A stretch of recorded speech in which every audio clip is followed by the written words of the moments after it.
ओम नमः शिवाय। आपके अपने चैनल शिव भक्ति 0.2 में आप सभी लोगों का हार्दिक स्वागत है। जय माता दी, जय हो माता मंगला गौरी। बोलिए श्री हनुमान जी महाराज की जय। जय श्री गणेश। ओम नमः शिवाय। प्रिय भक्तगण, आज आप सुनेंगे मंगलवार के दिन सुनी जाने वाली माँ मंगला गौरी तथा हनुमान जी श्री गणेश भगवान की बड़ी ही दुर्लभ कथा।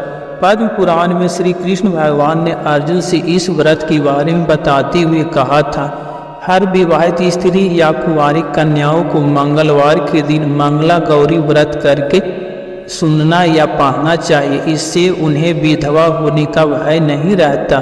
माँ गौरी को संतुष्ट करने वाला यह एक उत्तम व्रत है, जिसका भली भांति अनुष्ठान करने से स्त्रियां देवी स्वरूप हो जाता है, सौभाग्यवती, धन संपदा से परिपूर्ण होता है तथा उनके परिवार में आ रहे सभी संकटों से मुक्ति मिल जाता है।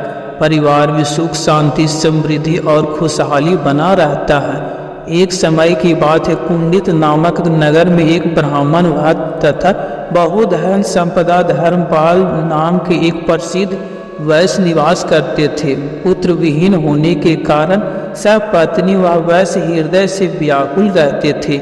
उनके घर पर नित्य प्रतिदिन शरीर भस्म पर लगाए रुद्राक्ष धारण किए हुए तथा जटाओं से युक्त एक शुभ दर्शनीय भिक्षु आया करते थे, जिन्हें भिक्षा न लेते हुए देखकर एक दिन वैश्य की पत्नी ने अपने पत्नी से कहा, इस प्रकार कहा, हे स्वामी, इन जटाधारी भिक्षुक हमारे घर पर सर्वदा आगमन होता है, किंतु हमारे अन्न को यह स्वीकार नहीं करते। इस कारण मुझे अत्यंत खेद है।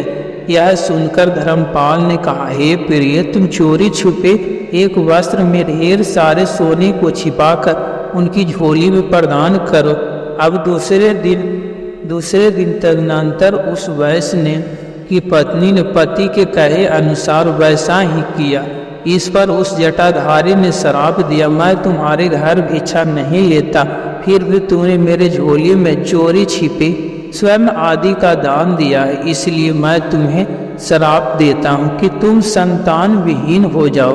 भिक्षु के इस वाक्य के सुनकर वह स्त्री दुखी होकर बोला, हे स्वामी, आपने मुझे पापनी को श्राप दिया है, शीघ्र ही इसे मेरा उद्धार कीजिए। ऐसा कहकर दीन वचन बोलते हुए वैश्य पत्नी ने उस भिक्षुक के दोनों चरणों की वंदना किया। जटाधारी भिक्षुक ने कहा, हे पुत्री, मेरी आज्ञा अनुसार अपने पति के समीप जाकर कहना कि नीले वस्त्रों को पहनकर नील वर्ण के घोड़े पर सवार हो जंगल की ओर प्रस्थान करे। जहाँ पर उसका घोड़ा रुक जाए उस भूमि को खोदे पर उन्हें पक्षियों से युक्त मृग तथा वृक्ष समूहों से वृष्ट स्वर्ण से रचा हुआ माणिक इत्यादि विविध रत्नों से सुशोभित तरह तरह के फूलों से युक्त एक रमणीक देव मंदिर दृष्टिगोचर होगा, जहाँ पर भक्त जन्म का कृपा करने वाली जगदम्बा भवानी विराजमान है। उन्हीं भवानी के तुम्हें मन से विधि पूर्वक आराधना करना चाहिए, वे ही तुम्हारा उद्धार करेंगे। इस प्रकार आनंददायक वचन सुनकर वह वैश्य पत्नी ने बारंबार भिक्षुक के चरणों में मस्तक नवाया। उसी समय वह जटाधारी भिक्षुक अंतर ध्यान हो गए। तब वैश्य पत्नी ने कहा, हे स्वामी, यहाँ आइए और भिक्षुक ने जो कुछ कहा है उसे आदर पूर्वक सुनिए। उस भिक्षुक ने जैसा कहा था उसने अपने पति को कह सुनाया। उस वैश्य ने भी आदर पूर्वक सब कुछ सुनकर नीले वस्त्र को पहन नीले घोड़े पर सवार हो वन की ओर प्रस्थान किया। रास्ते में विविध प्रकार के वृक्षों को देखकर वैश्य भयभीत हुए। उसके अतिरिक्त मृग, सिंह, दांत वाले पशु, सूकर आदि पशुओं को देखकर भी रास्ते में भय से व्याकुल नहीं हुए। अंत में लाल तथा नीले वर्ण के कमल तथा चकवाचक पक्षियों से सुशोभित एक सुसज्जित जलाशय को देखा और उसमें अच्छी तरह स्नान, तर्पण इत्यादि नित्य क्रिया संपन्न किया। फिर घोड़े पर सवार होकर गहन वन की ओर चल पड़ा। एक स्थान पर घोड़े को फिसलता हुआ देखकर वह उसी क्षण घोड़े से उतरे और वहां पर जब तक देव मंदिर दृष्टिगोचर नहीं हुआ तब तक पृथ्वी खोदते रहे। कुछ काल के बाद उन्होंने बहुत ही बड़े देव मंदिर के दर्शन किए। वह देवालय चारों ओर से मोती माणिक इत्यादि से विविध रत्नों से सुशोभित था। जटाधारी भिक्षु के वाक्यों को स्मरण कर वैश्य ने आश्चर्यचकित हो भवानी का पूजन किया। सुनहरे वस्त्र, चंदन, अक्षत, चंपा इत्यादि पुष्प, धूप दीप युक्त अनेकों प्रकार के पकवान, नाना प्रकार के शक और दुग्ध, घी एवं शक्कर आदि से युक्त नैवेद्य अर्पण कर उस महाधनवान ने श्रद्धा पूर्वक पूजन संपन्न किया और मन ही मन माता का ध्यान करते हुए मंत्र का जाप किया। भगवती उस देवी भक्त वैश्य के समक्ष प्रकट हुए और भाव से बोली, हे वैश्य, यहाँ पर किस अभिप्राय से यह तूने संपन्न किया है?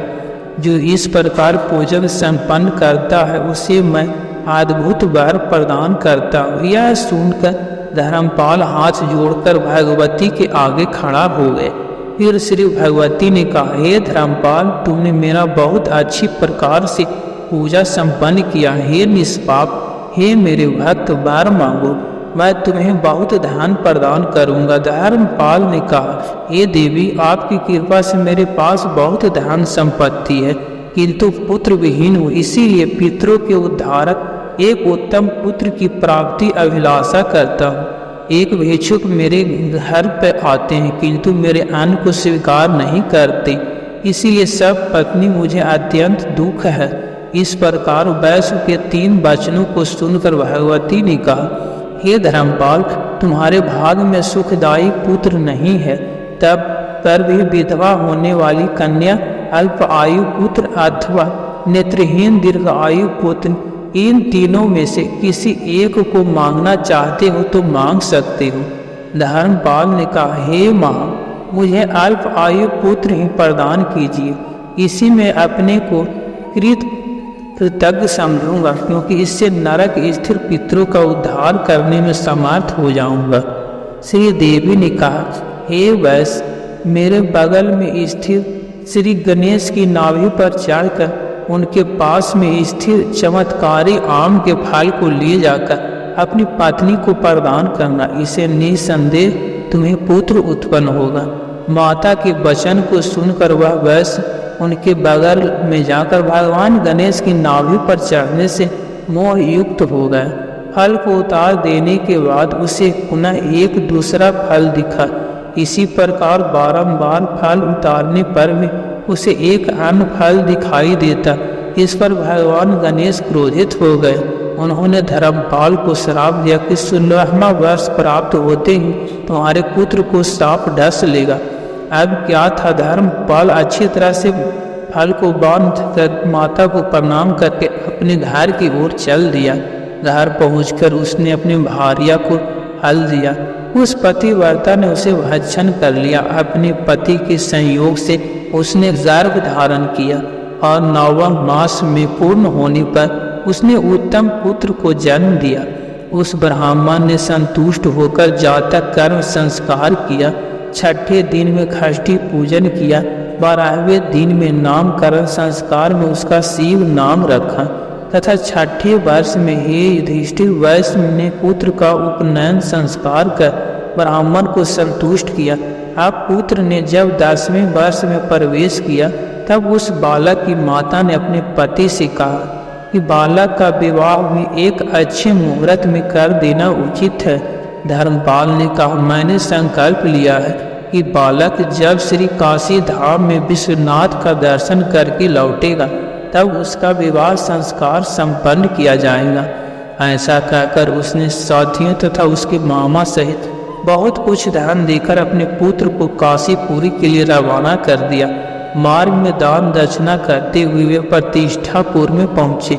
उस रमणीक नगर में उन्होंने एक कन्या को परस्पर खेलते हुए देखा। उस कन्या समूह में गौरवन एक सुशीला नाम का कन्या था। उसके साथ किसी एक सखी का उसका झगड़ा हो गया और उस कन्या को बारंबार हे रंड, हे आगे इस प्रकार संबोधन कर गाली देने लगा। सुशीला ने कहा, हे सखी, तुमने मुझे व्यर्थ में ही गाली दे दिया है, क्योंकि मेरी माता मानवती मंगला गौरी व्रत का आचरण करती है। उस व्रत के प्रभाव से संपूर्ण संबंधी प्यारी महिलाएं आज जन्म विधवा नहीं हो सकती, फिर तो उसकी कन्या के विषय में कहना ही क्या है, अर्थात वह तो विधवा हो ही नहीं सकता। इन बातों को सुनकर आश्चर्यचकित नेत्रों से बालक का मामा उसके हित की चिंता करने लगा। यदि इस कन्या के हाथ से इस बालक के ऊपर अक्षत पड़ जाए तो यह 100 वर्ष की आयु प्राप्त करेगा। आश्चर्यचकित नेत्रों से वह उस सुशीला को देखने लगे। जब सुशीला अपने घर की ओर जाने लगा तो उनके पीछे पीछे वह मामा और भांजा भी जाने लगा। उस सुशीला नामक कन्या के अपने घर में जाते हैं या दोनों मामा भांजे उसके घर के निकट ही एक अच्छे जलाशय के किनारे सुंदर स्थान में डेरा डाल दिया। अब इधर सुशीला के पिता ने सोचा कि पुत्री के विवाह का समय निकट आ गया है, कन्या के विवाह के लिए कोई वर ढूंढना चाहिए। यह सोचकर जब वह घर से बाहर निकला तो घर के सामने एक बहुत सुंदर से एक नवयुवक को खेलते हुए देखा। उसने उसके घर परिवार के बारे में पूछा तो उसकी मामा ने उसके बारे में सारी बातें बता दी कि वह बहुत धनवान है तथा सेठ का पुत्र है। तत्पश्चात शुभ मुहूर्त में शिव और सुशीला का विवाह संपन्न हो गया। उस रात्रि चक्र में ही सुशीला के साथ ने शयन किया। उस रात मात्र रूप में मंगला देवी स्वप्न में प्रकट होकर पतिव्रता सुशीला से कल्याण युक्त वाणी बोला। उन्होंने कहा, हे गौरांगी सुशीला, तुम्हारे पति को डसने के लिए महाभयंकर सर्प उपस्थित हुआ है। उठो और उसके समक्ष दूध रखो, एक घड़ा भी स्थापित करो, वह उसने प्रविष्ट हो जाएगा। तब तुम अपने साड़ी के पल्लू से उसका मुख बांध देना। प्रातःकाल उठकर वह शुभ वायना अपने माता को दे देना। इस प्रकार श्री मंगला गौरी के वचन सुनकर सुशीला उसे क्षण उठ बैठा और अपने आगे पुकार करते हुए एक महाभयंकर काले सर्प को देखा। श्री गौरी के कथनानुसार उसने सब कार्य किया, फिर निद्रावस्था में हो गया। प्रातः काल होते ही शिव अपने निवास स्थान पर आ गया और सुशीला ने स्नान आदि कर शुद्ध होकर वह वायना अपने माँ को समर्पित कर दिया। माते ने उसके भीतर एक उत्तम मोतियों का हार दिखा। अत्यंत प्रसन्नचित हो उसने वह हार अपने प्रिय कन्या को प्रदान किया। इसके अतिरिक्त बहुत रत्न, वस्त्र तथा स्वर्ण प्रदान किया और सुशीला का पति सुशीला को लेकर गरीबों को धन वितरण करते हुए उन दोनों ने प्रस्थान किया। अब रास्ते में ही मंगलवार का दिन होने पर मंगला गौरी का व्रत रखा। 1 योजन की यात्रा करने के बाद उन लोगों ने भोजन किया। सुशीला ने श्री गौरी का विसर्जन तथा दीपदान आदि कर हम लोगों को माता पिता के दर्शन करना चाहिए। सुशीला ने मंगला गौरी की विधिवत पूजा की। तत्पश्चात मंगला गौरी वहाँ पर प्रकट हुई और सुशीला को आशीर्वाद देते हुए वहाँ से विदा किया। इसके बाद उन दोनों लोगों ने माता पिता के दर्शन की उत्कृष्ट इच्छा से प्रस्थान किया। कुंडित नगर के निकट पहुँचने पर वहाँ के निवासी उन्हें देखकर विस्मित हुए। उन लोगों ने धर्मपाल को जाकर कहा। नगरवासियों ने कहा, हे धर्मपाल, पत्नी तथा साथियों सहित हम लोगों ने अभी अभी आते हुए देखा और वह लोग इधर आ रहे हैं। जब तक नगरवासी ऐसा कह रहे थे तब तक वह भी घर पर आ पहुँचे। माता पिता के प्रिय शिव ने उनके चरणों में प्रणाम किया। मामा ने अपनी बहन एवं धर्मपाल को नमस्कार किया तथा सुशीला ने भी अपने सास ससुर के चरणों में शीश नवाया। सास ने सुशीला से पूछा, हे सुशीले, हे कमलोचन, जिस व्रत के प्रभाव से मेरा पुत्र दीर्घायु हुआ उस व्रत को कहो। सुशीला ने कहा, हे सासू जी, मैं तो व्रत नहीं जानता, किंतु अपनी माता मानवती, पिता हरि, ससुर धर्मपाल तथा आप सासू जी को जानता हूँ तथा मंगला गौरी एवं अपने स्वामी जी को जानता हूँ। ऐसा कहकर सुशीला ने अपने हृदय में आनंद का अनुभव किया। श्री कृष्ण ने कहा, हे धर्मराज युधिष्ठिर, इस कारण स्त्रियों को यह व्रत सदैव करना चाहिए। इससे अखंड सौभाग्य की प्राप्ति होता है तथा पुत्र की लंबी आयु होता है। तो बोलिए मंगला गौरी माता की जय। जय श्री गणेश। ओम नमः शिवाय। जय श्री गणेश। ओम नमः शिवाय। अब आप सुनेंगे संकटों को दूर करने वाले, भक्तों की रक्षा करने वाले हनुमान जी महाराज की सुंदर कथा। आनंद नाम का एक व्यक्ति था जो कि आलसी और बहुत ही भोला भाला था।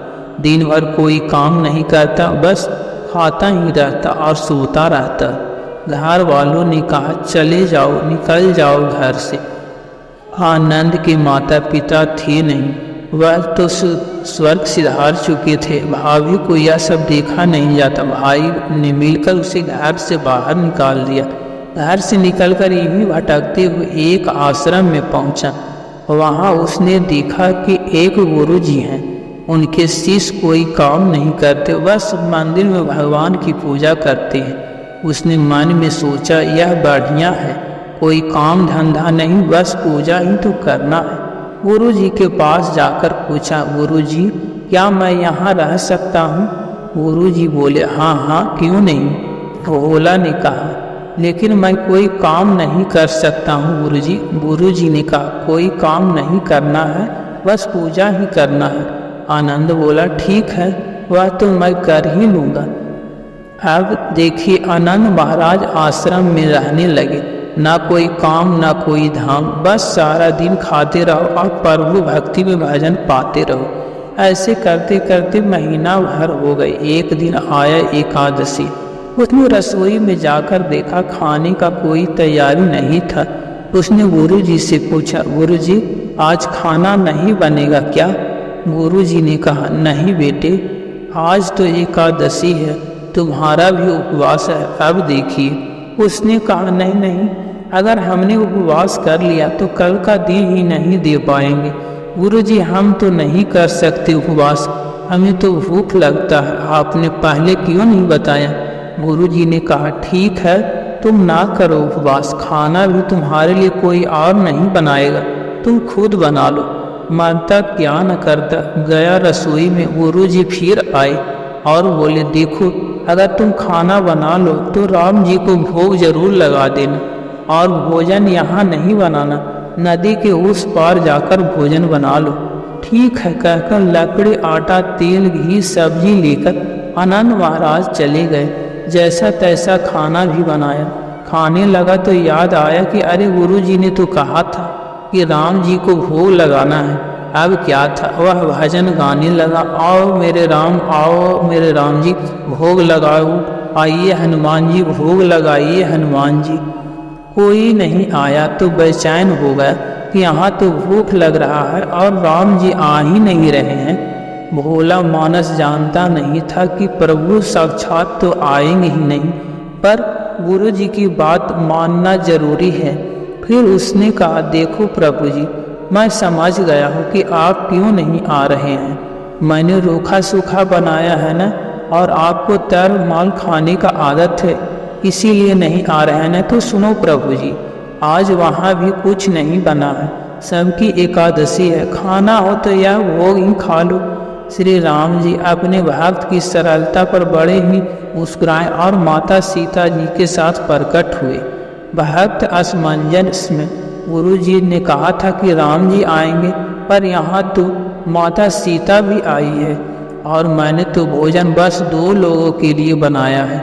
चलो कोई बात नहीं, आज इन्हें ही खिला देते हैं। आनंद बोला प्रभु मैं भूखा रह गया, लेकिन आप दोनों को देखकर बड़ा ही अच्छा लग रहा है। लेकिन भगवान अगली एकादशी पर ऐसा नहीं करना, पहले बता देना कि कितने जन आ रहे हैं, और हाँ थोड़ा जल्दी आ जाना। श्री रामचंद्र जी उसकी बात पर बड़े ही मुस्कुराए और प्रसाद ग्रहण करके चले गए। अगली एकादशी तक भोला मानस सब भूल गया। उसे लगा प्रभु ऐसे ही आते होंगे और प्रसाद ग्रहण करते होंगे। फिर एकादशी आया। गुरु जी से कहा गुरु जी मैं तो चला अपना खाना बनाने, पर गुरु जी थोड़ा ज़्यादा अनाज मिलेगा, वहाँ 2 लोग आते हैं। गुरु जी मुस्कुराए और बोले अरे भूख के मारे बावला है, ठीक है ले जाना अनाज। अब की बार उसने 3 लोगों का खाना बनाया। फिर गुहार लगाई प्रभु श्री रामचंद्र जी आइए, सीता राम जी आइए, मेरे भोजन का भोग लगाइए। प्रिय भक्त प्रभु की महिमा बड़ा निराला है। भक्त के साथ कौतूहल करने में भी उन्हें बड़ा मजा आता है। इस बार वह अपने भाई लक्ष्मण और भरत, शत्रुघ्न और हनुमान जी को साथ लेकर आए। भक्तों को चक्कर आ गया, यह क्या, एक का भोजन बनाया तो दो आए, आज दो का भोजन ज़्यादा बनाया तो पूरा खानदान आ गया। लगता है आज भी भूखा ही रहना पड़ेगा। सबको भोजन लगाया और बैठे बैठे देखता रहा। भगवान की लीला देखी, अनजाने में ही उसकी भी एकादशी हो गया। फिर अगली एकादशी आने से पहले गुरु जी से उसने कहा, गुरु जी ये आपके प्रभु श्री रामचंद्र अकेले क्यों नहीं आते? हर बार कितने सारे लोग ले आते हैं, इस बार अनाज ज़्यादा देना। गुरु जी को लगा कहीं वह अनाज बेचता तो नहीं, देखना पड़ेगा। गुरु जी ने भंडारे वाले से कहा, इसे जितना अनाज चाहिए दे दो और छुप कर उसे देखने चले जाना। प्रिय भक्तों, इस बार आनंद ने सोचा खाना पहले नहीं बनाऊंगा, पता नहीं कितने लोग आ जाएं, पहले बुला लेता हूँ फिर बनाता हूँ। फिर भजन सुनाया, डेरा लगा, प्रभु श्री राम जी आइए, श्री रामचंद्र जी आइए, मेरे भोजन का भोग लगाइए। अब क्या था, सारा राम दरबार मौजूद। इस बार तो हनुमान जी भी साथ आए, लेकिन यह क्या, प्रसाद तो तैयार ही नहीं है। भक्त ठहरा भोला भाला, भोला प्रभु इस बार मैंने खाना नहीं बनाया। प्रभु ने क्यों?